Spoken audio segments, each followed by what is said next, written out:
Hello दोस्तों, आप सभी का स्वागत है एक और आईपीओ रिव्यू वीडियो में। इस वीडियो में हम Deepak builders and engineers India limited के आईपीओ के बारे में डिस्कस करेंगे। जानेंगे कि कंपनी का बिजनेस क्या है, उनके फाइनेंशियल्स डिटेल को भी देखेंगे, आईपीओ के रिलेटेड कुछ इंपॉर्टेंट डिटेल्स भी देखेंगे और इसके अलावा कुछ पॉइंट्स भी समझाऊंगा मैं आपको, ताकि आपको इस आईपीओ में क्या करना है वो डिसीजन लेने में मदद मिले। तो हम पहले कंपनी का बिजनेस समझ लेते हैं। तो अगेन ये कंपनी ने अपने नाम में ही दिया है, ये बिल्डर्स और इंजीनियर्स है, यानी कि बिल्डिंग का काम करते हैं और इंजीनियरिंग की भी सर्विस प्रोवाइड करते हैं। इसका बिजनेस समझाने के लिए मैं आपको इनकी सर्विसेज दिखा देता हूँ। तो ये जो है वो कमर्शियल बिल्डिंग्स यानी कि ऐसी बिल्डिंग्स, फिर residential buildings, highways, hospitals, flyovers, museums, development works और इंडोर स्टेडियम्स, तो ये सभी का कंस्ट्रक्शन और इंजीनियरिंग का कार्य करते हैं। इन्होंने उनके प्रोजेक्ट के कुछ एग्जाम्पल्स भी दिए, तो ये सब उन्होंने बनाया है। इस नगर में एडमिनिस्ट्रेटिव कॉम्प्लेक्स बनाया है, चंडीगढ़ में इंटरनेशनल क्रिकेट स्टेडियम बनाया है, जैसे अमृतसर में ये हेरिटेज स्ट्रीट बनाया है, और करुणा सागर जो है वो अमृतसर में बनाया है, एस नगर हॉकी स्टेडियम बनाया है, जलंधर में जंग आज़ादी बनाया है। तो ये सब इनके बिजनेस के या तो कार्य के कुछ एग्जाम्पल्स हैं। तो आई होप आपको ये सब देख के आपको इनका बिजनेस समझ में आ गया होगा और ये क्या सेक्टर में बिजनेस करते हैं वो भी समझ में आ गया होगा। अगर हम कंपनी के फाइनेंशियल्स देखें तो कंपनी के फाइनेंशियल्स में 2022 में प्रॉफिट आफ्टर टैक्स जो है वो था 17.66 करोड़, जो 2023 में बढ़ के हो गया 21.4 करोड़, और 2024 में ये हो गया 3 गुना यानी कि 60.41 करोड़। अगर हम रीसेंट 2024 जून की बात करें तो वो हुआ है 14.21 करोड़। काफ़ी अच्छे रेट से इनका बिजनेस बढ़ा है। ऐसा मान के चले कि ये भी अभी अगर हम ऐसे ही बढ़ते रहे तो ये भी अराउंड 60 करोड़ के अराउंड पहुंचेंगे। तो काफ़ी अच्छा रेट यहाँ दिख रहा है, प्रॉफिट आफ्टर टैक्स भी अच्छा दिख रहा है, ग्रोथ भी दिख रहा है, और जैसे यहाँ पर ऑलरेडी लिखा ही कि प्रॉफिट आफ्टर टैक्स रोज बाय 182% वो दिख रहा है। अगर हम बोरोइंग्स की बात करें तो 2022 में था 79.65 करोड़, जो 2023 में बढ़ के हो गए 96.57 करोड़, और 2024 में जो हो गया है 153.04 करोड़। तो बोरोइंग्स भी थोड़ी थोड़ी बड़ी है विथ प्रॉफिट आफ्टर टैक्स। तो ये एक थोड़ा सोचने वाली बात है। अगर हम रेवेन्यू की बात करें तो रेवेन्यू भी दोस्तों डिसेंट ग्रेथ से बड़ी है, इतना कोई तोड़फोड़ नहीं है, बट डिसेंट ग्रोथ से बड़ी है। सबसे अच्छी बात जो है वो प्रॉफिट आफ्टर टैक्स जो बहुत ही अच्छी तरह से बढ़ा है, बट साथ में हमें यह भी देखना चाहिए कि उसके साथ साथ उनकी बोरोइंग्स भी बड़ी है। तो इतना बुरा भी नहीं, इतना अच्छा भी नहीं, बट टिल्टेड टूवर्ड्स अच्छा ऐसा कह सकते हैं। ठीक है, अभी हम की परफॉर्मेंस इंडिकेटर की बात कर लेते हैं। अगर की परफॉर्मेंस इंडिकेटर में देखें तो ईपीएस जो है प्री आईपीओ था 16.84, पोस्ट आईपीओ हो जाएगा 12.2, प्री आईपीओ के प्राइस टू अर्निंग की बात करें तो वो था 12.06, जो पोस्ट आईपीओ हो जाएगा 16.63। तो अच्छा है, वैसे देखा जाए तो ईपीएस और पीई अच्छा है। अगर हम इसके आईपीओ के ऑब्जेक्टिव्स की बात करें तो उन्हें जो अपना बोरिंग्स है जो हमने यहाँ पर देखा, राइट, जो ऑलरेडी बढ़ चुका है उनको रीपेमेंट करना है, फिर जो फ्यूचर में काम आएंगे उसके लिए कैपिटल रिक्वायरमेंट्स के लिए, और हर एक आईपीओ में जो होता है जनरल कॉर्पोरेट पर्पस उसके लिए। तो अच्छा ऑब्जेक्टिव दिख रहा है कि बोरोइंग्स कम हो जाएगी तो और इनका प्रॉफिट आफ्टर टैक्स बढ़ेगा। तो एक अच्छी चीज़ है, यहाँ पर कंपनी ने सोचा है कि बोरोइंग्स को कम किया जाए आईपीओ लाके। अभी हम इस आईपीओ की कुछ इंपॉर्टेंट डिटेल्स को भी डिस्कस कर लेते हैं। अगर हम डेट्स की बात करें तो 21 अक्टूबर से 23 अक्टूबर तक खुला रहेगा, यानी कि मंडे से ये आईपीओ ओपन हो जाएगा सब्सक्रिप्शन के लिए, यानी कि वारी एनर्जीज के साथ इनका क्लैश होगा। फेस वैल्यू की बात करें तो वो है 10 रुपये पर शेयर। प्राइस बैंड की बात करें तो 192 टू 203 पर शेयर। अगर आप अप्लाई कर रहे हैं तो आपको ये कट ऑफ प्राइस यानी कि 203 पे अप्लाई करना है। लॉट साइज की बात करें तो 73 शेयर्स का एक लॉट होगा। टोटल इशू की बात करें तो 260.04 करोड़, यानी कि मोटा मोटा गरुड़ा जो आईपीओ आया था उसके ऑलमोस्ट अराउंड का जो आईपीओ है फिर से आ रहा है। 260.04 करोड़ छोटा आईपीओ फिर से आ रहा है। ऑफर फॉर सेल उसमें से 42.83 करोड़ है, और फ्रेश इश्यू जो है वो है 217.21 करोड़। तो ये हो गया कुछ आईपीओ डिटेल्स का डिस्कशन। अभी हम आईपीओ टाइमलाइंस देख लेते हैं।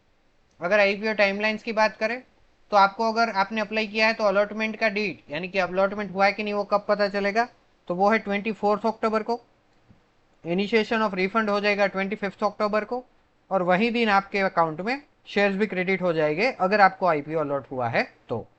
अगर लिस्टिंग डेट की बात करें तो 28 अक्टूबर मंडे को ये आईपीओ लिस्ट हो जाएगा। तो ये हो गया कुछ इनके टाइमलाइंस का डिस्कशन। अभी हम लॉट साइज देख लेते हैं। तो अगर आप रिटेल में अप्लाई कर रहे हो तो इसके एक लॉट में 73 शेयर्स यानी कि 14,819 रुपीज़ आपके ब्लॉक हो गए। अगर हम प्रमोटर होल्डिंग्स का डिस्कशन करें तो जो शेयर होल्डिंग प्री आईपीओ थी वो थी 100%, जो कम होके हो जाएगी 72.50। तो अराउंड 28% जितना इनका जो प्रमोटर होल्डिंग जो है वो कम हो जाएगा। तो ये हो गया दोस्तों आईपीओ के रिलेटेड डिटेल्स का डिस्कशन। अभी हम कुछ इंपॉर्टेंट पॉइंट्स को डिस्कस कर लेते हैं ताकि आपको आईपीओ में क्या करना है उसके बारे में डिसीजन लेने में आसानी रहे। तो अगर इंपॉर्टेंट पॉइंट्स की बात करें दोस्तों हम, तो पहले तो जीएमपी देख लेते हैं। तो अगर जीएमपी देखें तो 27 से इसका जीएमपी शुरू हुआ था, वहां से ये अप ट्रेंड में चल रहा है और रिसेंट जो जीएमपी है वो है 60, जो होता है 29.56%, जो कि 30% अराउंड हो गया है। तो अच्छा जीएमपी है, ऐसा नहीं है कि इसमें कोई गिरावट देखने को मिली है, जो एक अच्छी बात है। कंटिन्यूसली जब से आईपीओ फाइनलाइज हुआ है तब से इसका जीएमपी चढ़ रहा है। ऐसे मतलब टाई रॉकेट नहीं हो रहा है दोस्तों, बट चढ़ रहा है, मतलब डिसेंट ग्रोथ से बढ़ रहा है, तो वो एक अच्छी बात है। और फाइनेंशियल्स भी हमने देखा अच्छे हैं, तो उसका भी इफेक्ट यहाँ पर दिख रहा है। अभी आपको इसमें क्या करना है, अप्लाई करना है या नहीं, तो उसके रिलेटेड में कुछ पॉइंट्स आपको दिखा देता हूँ। अगर हम बात करें कंपनी के फाइनेंशियल्स की, तो कंपनी के फाइनेंशियल्स हमने देखे कि बहुत ही अच्छे थे, बहुत ही अच्छे ग्रोथ से बढ़ रहे, तो वो एक अच्छी बात है और बहुत ही अच्छा पॉजिटिव है। एक और पॉइंट देखे तो कंपनी ने अपने बोरिंग्स को कम करने के लिए सोचा है, आईपीओ का जो फंडिंग है उससे बोरिंग्स कम करेंगे, तो वो भी एक अच्छी बात है जो इस आईपीओ को सपोर्ट करेगा। अभी हम इसके कुछ प्रॉब्लम्स डिस्कस कर लेते हैं। तो फर्स्ट प्रॉब्लम जो दोस्तों है वो ये है कि फंडिंग आपका डाइवर्ट हो जाएगा। सब लोग मोस्टली वारी एनर्जीज वाला जो आईपीओ है उसमें ही अप्लाई करेंगे, क्योंकि इसकी जो डेट है उसके साथ क्लैश कर रही है। और वारी एनर्जीज जो है वो बहुत ही एक्साइटिंग और बहुत ही अच्छा आईपीओ है कंपेरेटिवली दिस वन। सेकंड चीज है वो है आईपीओ का साइज। तो इसमें आपके अलॉटमेंट चांसेस बहुत ही टफ रहने वाले हैं। इसमें आपको अलॉटमेंट इतना आसानी से नहीं मिलेगा जितना आसानी से वारी एनर्जीज में मिलेगा। तो मेरा ऐसा मानना है कि मोस्ट ऑफ द पीपल इसमें अप्लाई करने की जगह पर वारी में ही कर देंगे, क्योंकि दो बेनिफिट्स है, एक तो डिमांड भी अच्छी है और अलॉटमेंट भी इजी है। तो ये दो जो है चीजें इसमें प्रॉब्लमेटिक दिख रही है। अगर हम इसके डिमांड की बात करें तो डिसेंट डिमांड है, ऐसा नहीं कि ये आईपीओ पूरा ही मतलब हुंडई के जैसे गिरावट में ही चल रहा है, डिमांड है। बट जो इसका कंपटीशन है direct in terms of dates, नहीं कि बिजनेस, वो वारी के साथ है, वो क्लैश कर रही है, वही एक प्रॉब्लम हो सकता है।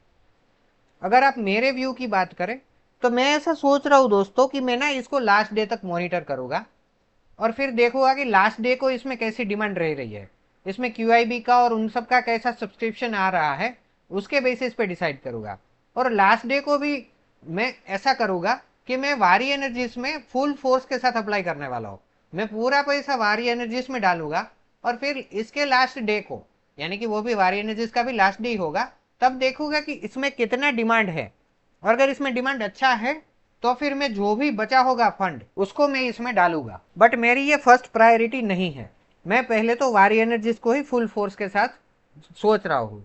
और एक और चीज़ है दोस्तों, मैं ऐसा सोच रहा हूँ कि अगर वारी एनर्जीज में अप्लाई करने के बाद मेरे पास फंड नहीं रहता है और मैं इसमें अप्लाई नहीं कर पाता तो मुझे ऐसा कोई रिग्रेट नहीं रहेगा।